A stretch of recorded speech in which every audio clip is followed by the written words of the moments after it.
Okay, this is the 1966 Buick Electra 225. Go through it here.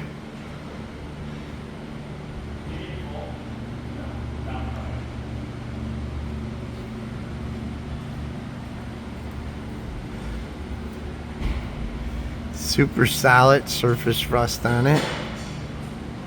It drove through a puddle. That's what you're seeing right there.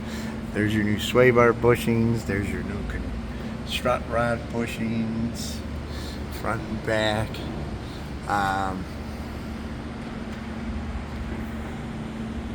He replaced ball joints recent. You could tell how the bolts are in there.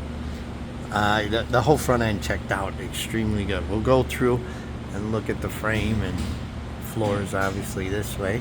Then I'll go up front and show you some more.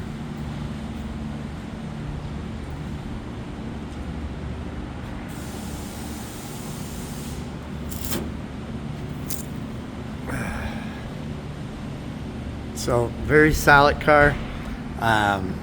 It runs and drives extremely good.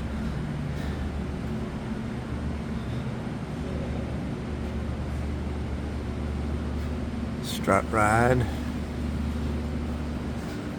Radiator's good, no leaks. I don't know if there's anything specific. You still got your drum brakes here. A very solid car. Let me go this way because the sun's, I think, coming from that, messing with the light. Yeah, you see it better. Remember, if you got any questions, you could always reach us here at Charlestown Classics, 630-443-4582 with any questions.